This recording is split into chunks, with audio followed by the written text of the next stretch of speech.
Let's do podcast right now. Are we podcasting? We are podcasting right now.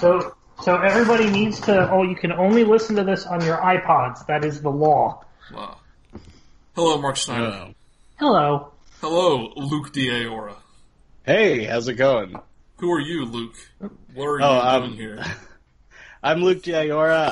I did the voice of Al in the most recent Wonders of the Universe short cartoon picture show. But you are actually a Two Works veteran because you voiced Inspector Zaldo. Oh, how could I forget? How could I forget? Zaldo is my spirit animal.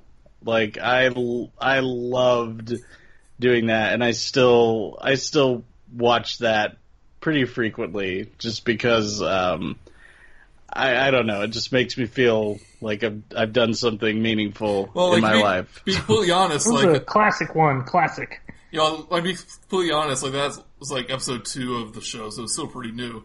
And of course, we had some great voice actors for all of our characters and stuff. But after we got Zaldo, which was like kind of the first guest character, one-off character, and he was just completely memorable. He had a completely unique voice.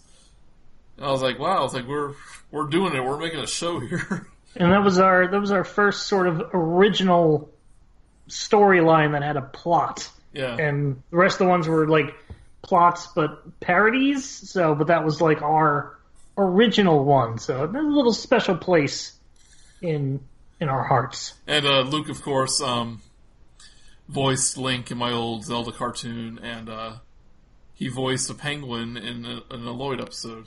Two penguins. Two penguins. I was also the host of the Chevy Chase show, or the announcer for the Chevy Chase show. That's right, you were. In real life, that's not the Lloyd one, the real life Chevy Chase show. Yes, in the 80s when I was not even born yet. That's how good you are. Oh, shucks. Shucks. I actually don't know when the Chevy Chase show was actually on, but I think it was the 90s. They reference it in Mystery Science Theater 3000 in one episode, and that was throughout the 90s. Oh, God. I did look at some videos of the Chevy Chase show to prepare for the role. Oh, I'm so sorry. I know, it's okay. I didn't have to watch that much. You pretty much just have to get up to you go through the intro, which is really nicely done because it was all stop motion, and then you get to the show, and it's like, oh. Yeah, well, Chevy Chase is not really a nice guy, apparently. Yeah. Good for him. Well, that's just... I just don't want to hear that. It just shattered all my We're going to get sued by the Chevy Chase.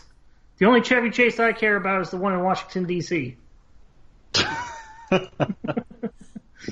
So, we just released a movie.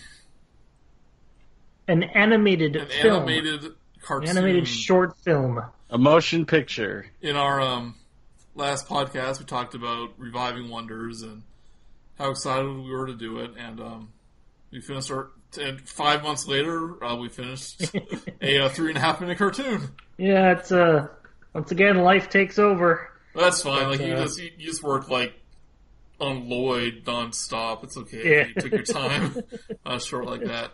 But we released the first Wonder short, the first one we did without Casey. You can tell because it's significantly better. Yeah, it's not. It's only 3.5 minutes. No, we're kidding. It was a lot of fun. It introduces Solaris, the new character. Well, she was technically in the very first episode. Well, the first time she talks. This is the first time she actually talks, yes. Yep. I'm going to have to rewatch just to kind of... I don't know, like, I remember all of the Wonders of the Universe stuff, but I need to refresh, totally. Well, definitely watch... And be sure to like and subscribe. I mean, if you want to... I mean, watching them all won't take too long, but if you want, like, the best of the best, I'll say watch episode 4, episode 5, and Stardate is, like, your essentials right there. You know, it's basically the Star Wars role. Episode 4 and 5. 4 or 5, and then you have one short subject. Yeah, and then you have half of the holiday special, which with a Boba Fett, which is pretty good. Yeah, you had the cartoon with Boba Fett. You got the one. It was a Jefferson Starship did like a musical number that was decent because it's just music playing, and then one of the Gold Girls, I forget which one, is has a bar and they have like a nice little extended music sequence there. Then everything else is crap. Oh gosh, it's B. Arthur. B. Arthur has B. the Arthur, bar. yes. Yeah, the cantina. Like, oh gosh, I just remember at the end of her song, like it just doesn't play the cantina theme like really slow. It might. To be honest, the only time I've ever actually watched the full thing is through Riff Tracks, which is the Mystery Science Theater 3000 alumni doing their own commentary stuff. Yeah. So I'm laughing at it instead of paying too much attention to it. And that's just one thing I remembered. Like, she finishes her song and then it just goes like, dun dun dun dun dun dun dun dun dun. Like a sad melody piano. Yeah. But that is a bad sci-fi. Speaking of bad sci-fi holiday specials, what have we got for wonders? Well, I wanted to talk just a little bit about the episode, like what our thoughts on like where the the characters and what we did with the plot, because there's some interesting stuff behind all that. I am very happy with how this one came out. The script seems pretty tight, and it may not be. I don't know what YouTube's and Newgrounds and all the other people's current tastes are, but it sticks to our original sort of let's have characters in a story and not have wacky stuff and people that just put frequent cuts in there because when their joke doesn't land, you have to move on to something quick, and people forget that you didn't make a good joke. Yeah, that was the hardest part, redoing Wonders. Not redoing, but going back to Wonders is getting that pacing, like the joke pacing, and kind of move away from, like, I don't know how to explain it, like just doing a gag for the sake of a gag. It has to like be part of the story and all that. Right, because Lloyd had a story, but it was mostly a parody, so it could just, plus we didn't write it, so it could just be its own thing, whereas even when we're doing the shorts, we try not to just do throwaway gags, because we're more interested in telling the story. Yeah, because like, when I was doing the Ark and Kerrigan scripts that ended up not getting made, like, there was a lot of gags in there that I thought were funny, but they always got in the way of, like, the overall story of the thing. It didn't always work. Right. So Solaris, this is actually supposed to be the second cartoon she appeared in. There was a short where they actually become roommates. That kind of got canceled when Wonders went on hiatus. Joey quit halfway through. Well, there's no sense completing it when we weren't going to do anymore. And we were going to revive it for this, but I kind of thought, like, well, I don't think we really need to do an introduction if we're already working on the follow-up. Like, they're roommates. But it is going to be made as a storyboard by Chris Bow, hopefully, if he ever finishes it. Yes. So you at least have some funny gags there. And the premise is also going to be like a kind of a mini-series about the wacky hijinks they get in as roommates. Until we can figure out what to do again with the main characters. Yeah. It's nice to focus on something slightly different. Yeah, so like we had some ideas, like they had to split the room in half, like with like a piece of chalk, like chalk outline. Saying this is your half, this is my half.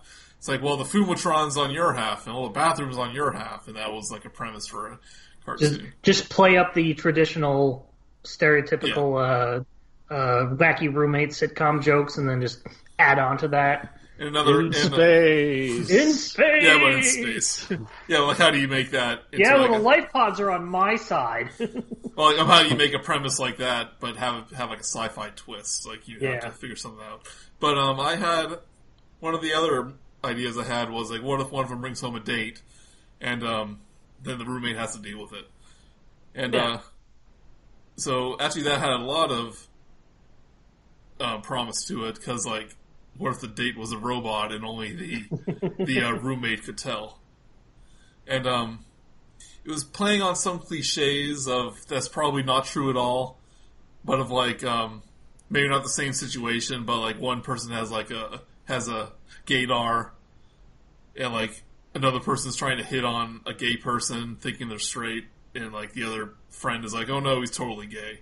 So that's kind of that added to the whole the whole idea of your picture on the dating site looks nothing like you sort of thing. Yeah. And just kind of like take all those sort of cliche ideas and work our own little thing into it, rather than just being like gay or alien sexual, whatever you do call that. So, like, actually, like, I mean, this is kind of a broader discussion, but the reason why...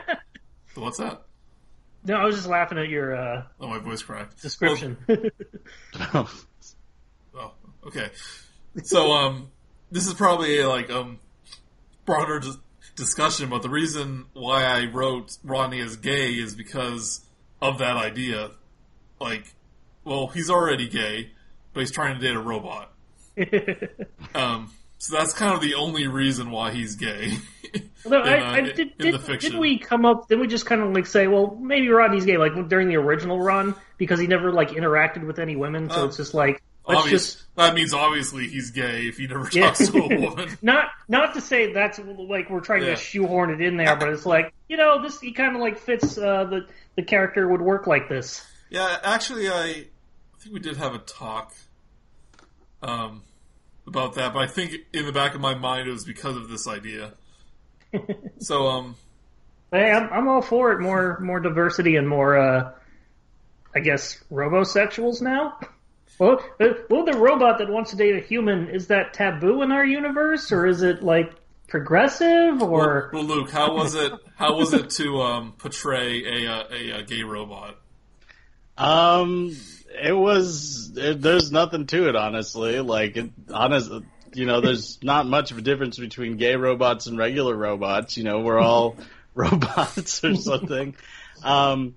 It was a lot of fun. I remember auditioning for plays in the past, and there was one show in particular where I got called back for a gay character. And I just remember the way I portrayed it was just really abrasive and just not. I don't know. I didn't intend to be mean, but I think it kind of came off as kind of mean. Kind of like the over the top stereotypical kind of thing. Yeah, and it just totally unintentional. So this, I just wanted to be, a regular person who is also a robot. Because a regular robot that's also a person. Yeah, it's a character who just happens to be a robot. It doesn't matter. It's just brought up.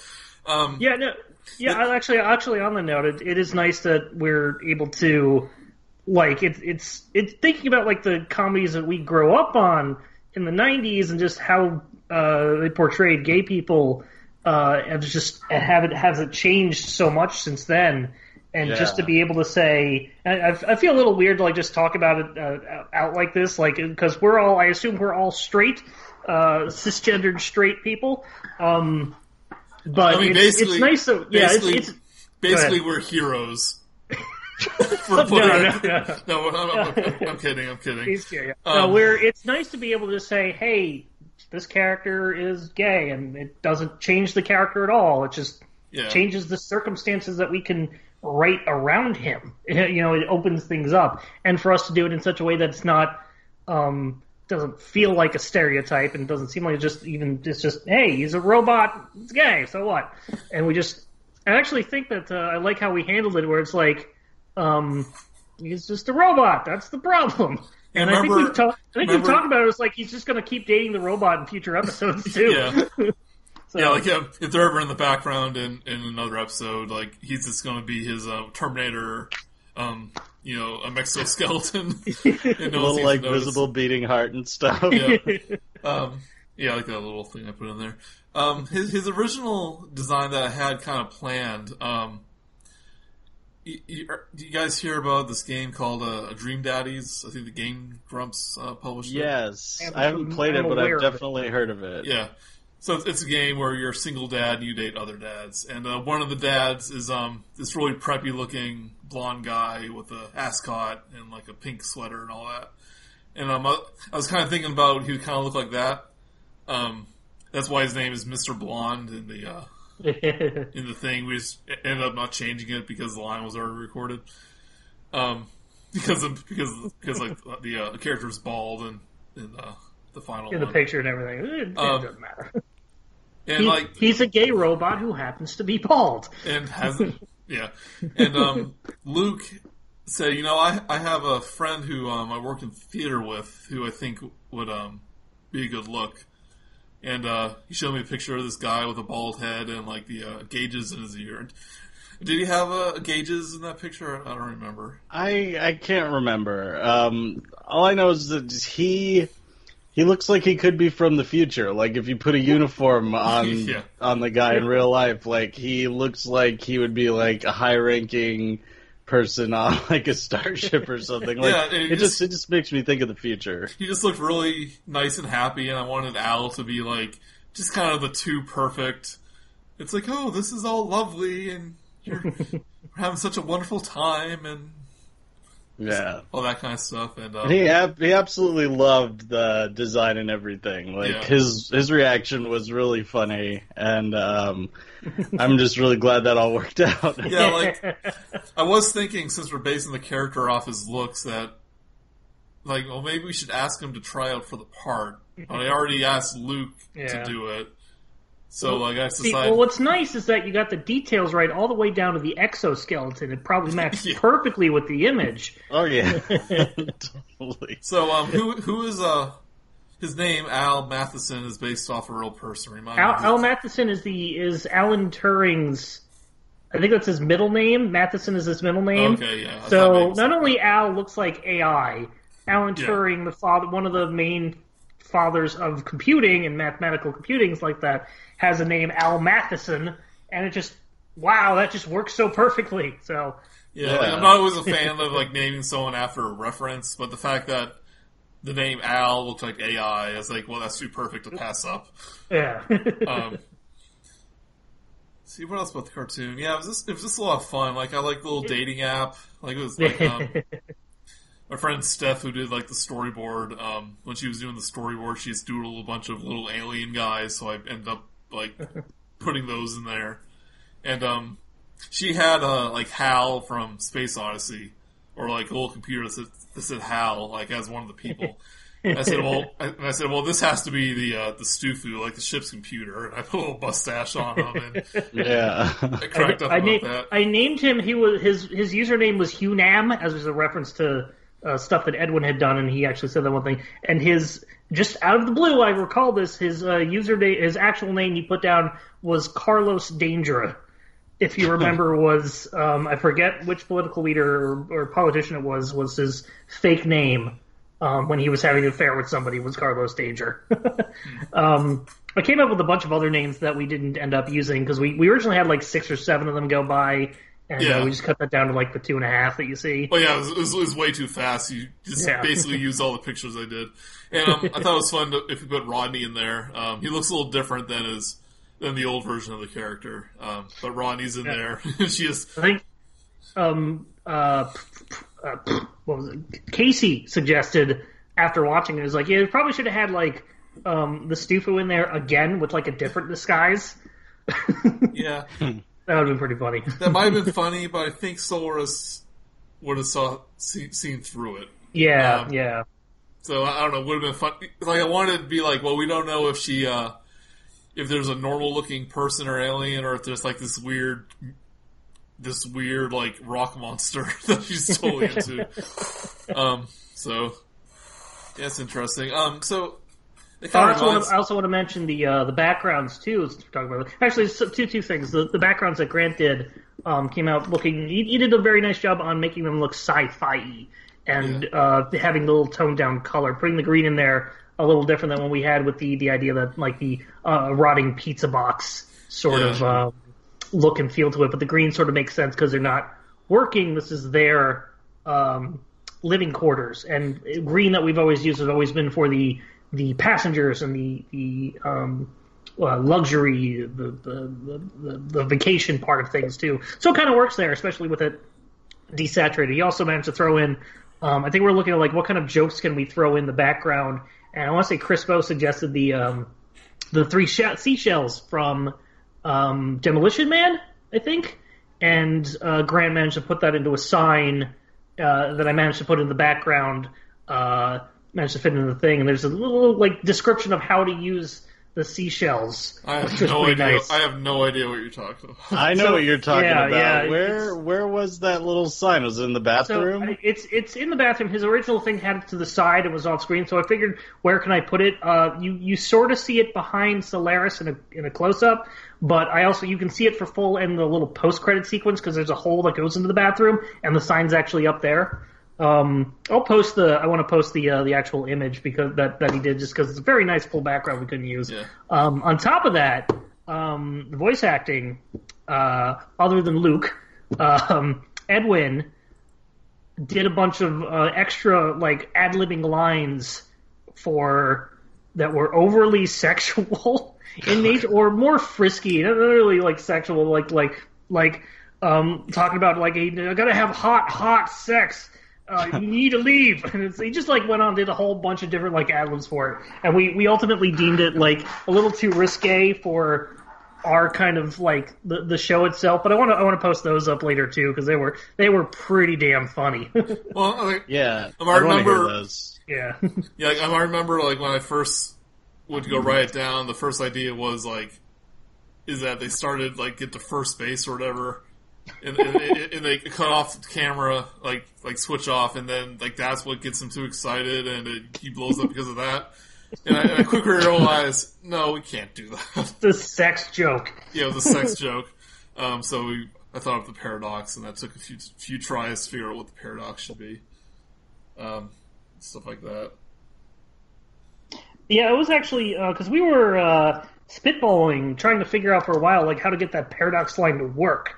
And we just had something else, like he said some sort of other cliche, and just said, "Oh, this is like a paradox or whatever." It didn't like fit in, and I remember being just so happy when we fit it in with the roommates can't live with them, can't live without them. Oh, yeah. Because it fit with everything else and flowed right into the paradox line without it feeling forced in there. When we came up with that line, like I was like, "Hallelujah! This has fixed the entire ending." Like this is the perfect way to end it, because it's something he would probably say naturally. Yeah, exactly. That was just so hard to freaking come up with. He would even say the word paradox. Like that's not that unnatural, because he was just it's that we definitely threw in there just to solidify the joke. Like he could probably have done without it, but like we needed to explain. This is why he's screwing up. He said a paradox. I did like the way Edwin said the line, like he kind of like said it as like, it's a paradox. It's like, what can you do? Like I'm not going to let this ruin her night. While on my storyboard, it was more like he was kind of bummed out, you know. Right. Yeah, but I like the way Edwin did it. Also, Solaris was voiced by a voice actress named Tiana. Luke, you know her Camacho. Camacho. Which, she did a very good job too. Yeah. Oh yeah. No, her, like, for the moment I heard her voice from that character, I was just like, oh my gosh. Like, it was great. Yeah, when she auditioned a few years ago at this point for Solaris, now she's going places and voice acting. She just voiced a character in Smite, which is awesome. But, it's always nice when, these very talented professional voice actors just come back and are happy to help us out, and we appreciate all of you. Yeah, so thank you very much. A few months, well, more than a few months ago, but when I said hey, would you mind reprising this role that you never technically even got to complete, she was like, oh sure, I love doing that voice. So that was real nice of her. I remember when we first were doing the lines, we weren't sure if we wanted to give her the accent or not. And, we were worried about doing it too thick. Yeah. And I think where it leveled out, I don't know how much was your input or how much from Tiana. I should really remember Tiana. I should really remember these. Sorry, Tiana. I don't know if that was your pushing back or if she just went to that natural sort of thing, but it landed on a very good one. That's not like it doesn't. It feels very natural. Well, especially her. Go ahead. Well, I said well, this was you a few years ago, and we like how it sounds. So, be close to this. We don't want it to be too over the top. But she said, I do this voice a lot. I think I know exactly what to do with it. And that's great. and she mixed in some actual Spanish words, which she ad-libbed those, or we asked her to add in some Spanish saying with it, so without it writing down. Because I don't speak Spanish, and you don't either, Joseph. Luke, you had I don't know if you do, but you didn't look at the script. I understand a little tiny bit, but I don't, Yeah, what actually was interesting was going back and lip-syncing those, because I had to really listen phonetically, because I did not know what words she was saying. Yeah, I had to ask her, it's hey, I know, I don't think you're, saying anything nasty, but I just have to know what these words are, so, because I remember back at One Ring, one of the One Ring movies, I think it was the special edition trailer. I meant to say "holy crap" in Spanish, and I ended up translating "holy shit" instead. And, a bunch of people said, you just said "holy shit" in your cartoon. And I was well, okay, I should probably check that. It's okay if you say it in a different language. It's Scheisse and whatever else.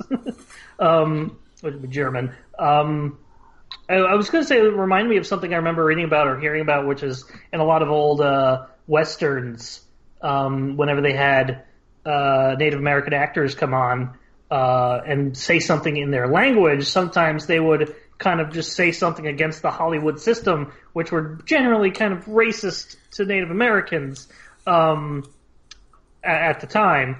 And they would just say in their language whatever mean thing to get back to them, and then just the words that would be on the screen in the subtitles would just be whatever the lines were. So it's little hidden things in there. Our friend told me in the original Mummy movie, with the Brendan Fraser, that all the Egyptians. The original Mummy movie, right?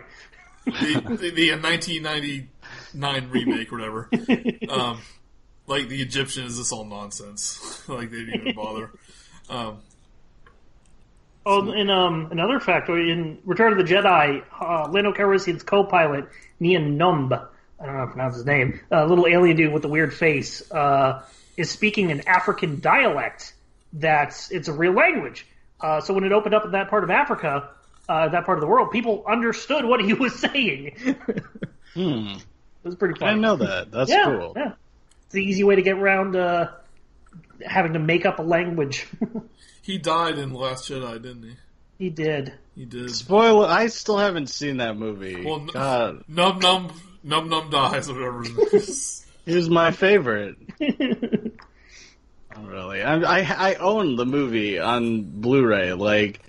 I don't know. Just since having a kid, it's really hard to get to the movies. And my parents bought me Coco and The Last Jedi, and they're still sealed. I still haven't had a chance to watch either of them. And, Coco is... I've got movies. Yeah, I've got movies I haven't watched since I think last Christmas when I got them, because they just keep piling up. Not because I'm busy, but because when I sit down to watch a movie, I have to pay attention.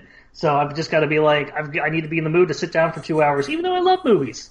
Yeah, and I know that feeling. Yeah. Can't just put it on the background, even if it's Hackers, which I just got on Blu-ray recently. I'm waiting to just sit down and rewatch 1992's Hackers and enjoy it for the guilty pleasure it is. But back on track. So our plans changed a little bit with Wonder since we did the podcast last. Obviously, that first roommate short is going to be a storyboard. We had a short kind of halfway written with starring Lindsay, but that ended up not quite turning out as good as we were hoping. Yeah, it's a little off. Yeah, but the premise may be used, but needs a little bit of revision. But I think we all kind of are working on a pretty good premise for a new short with Nova and Quentin, but it definitely needs some needs some love and care. And I've been Yeah. putting it off for a couple weeks, but now that the cartoon is done, it's definitely time for me to. We also have we have at least some ideas for some longer ones. I know we have like a full draft for a full length one, which mixes the new and old characters alike. But we'll need to relook over those and see what it is to do or what we have to do with it. Yeah, I was gonna ask kind of if there was a plan to go back to longer episodes at some point, or just kind of what trajectory. They're just so long. They're so yeah. Well, I know, Probably if we have like a good story that we really need to put into a longer format, definitely we'll do that at some point. But it's a matter of it's nice to be able to put things out, work on things fast. I was gonna say put things out faster, but it still freaking takes forever because life. But it is nice to be able to. Yeah, it is nice to be able to work on things it gets done a lot better because that's part of the motivation is that you can just sit down and like, man, this is almost done. I'm going to finish it up. Yeah. And like, if we're doing an episode, maybe we'll bring Zaldo back. Maybe. Yeah, if we do an episode, we're definitely gonna need some help with it. I say that a lot, but like I just know how long it takes. And for Lloyd, like those were like 10-minute episodes, but they got up there. They got up there, but they just took a long time to make. So yeah, we're gonna be working on this new short, trying to get a draft done. It's Quentin and Nova again. It'd be good to kind of reintroduce ourselves to those characters. One thing Wonders kind of came into is like we just had way too many characters. Yeah. So it was kind of weird to even do a Rodney and Solaris one, but their dynamic is just so good. And it's not so much that we had too many; it's this that we didn't have enough resources to explore all of them. Like if we were doing like a normal TV show, the amount of characters we have are probably just under what we need. Like one or two more like antagonist characters. But for our things, it's like, well, we have enough to pull from that we can't even use them all. So yeah, like you had a wonderful antagonist in Zaldo, but he got sucked into the reactor. We had thought about bringing him back as like a Doctor Who thing, like he's now like a Time Lord from the cheese dimension. I don't know how much we talked about that back in the day, but like if we were going to bring him back, we really want to make him like a Doctor Who kind of like character. Yeah. He had a TARDIS that was smaller on the inside, so it's like a police box, but like the size of a small linen closet. Yeah, like actual episodes, the plans are to kind of keep it centered around Quentin. And the shorts are good places to do weird character stuff. Yeah. Although, like episode 6 was like all the alien crew stuff, but the original one with McCracken. Yeah, it was about Kraken. Yeah, we have an episode 6 script.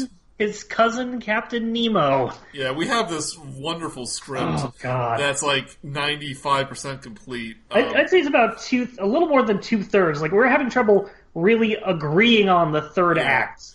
And I was having none of what Casey was trying to push through, and Casey really wanted to do it, and it was just we just couldn't agree on it, unfortunately. And it would feel weird to do that without him.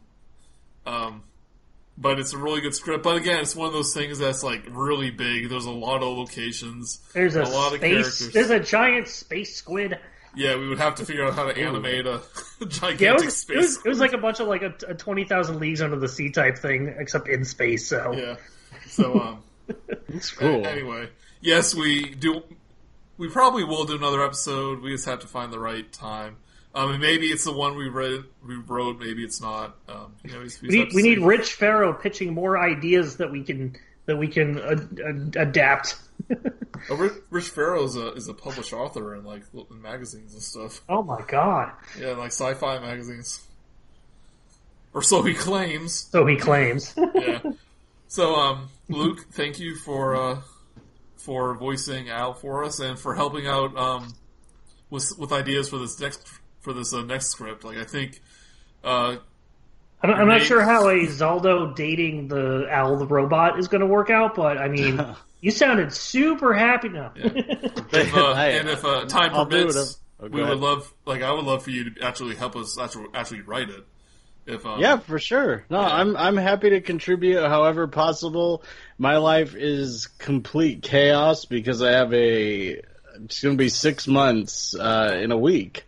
6-month-old daughter. But I think, Did you name her Zaldo? No, her name's Sophia, actually. But that would have been good. But really, I think having a really crappy day job and just being an adult, it just made me really appreciate all the creative stuff that I used to be involved in quite a bit. Yeah. And then I'm also working on getting further into voiceover and taking classes and stuff. So honestly, anything that kind of keeps anything that kind of scratches that creative itch, I am all over that. What's your Twitter? It's LukeLandVO, correct? Yes, LukeLandVO. Yeah, if you need a voice in your cartoon, feel free to contact him.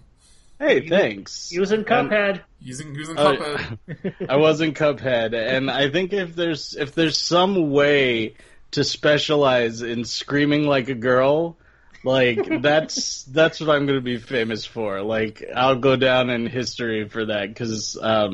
Man, that's pretty much all I did in Cuphead, and I'm not a conceited person at all, but I did some cool stuff. There was one scream that I did for Werner Werman, the rat in the tank, and I just really wanted to aim for Tom and Jerry, just the way Tom would scream when something would hit his foot or something, and that's pretty fitting for Cuphead. I'll give you that. I was looking through because people posted videos of boss fights and stuff, and that's actually the first time I saw everything all together, and I just saw people in the YouTube comments that is straight out of Tom and Jerry, and I was like, yes, I did something.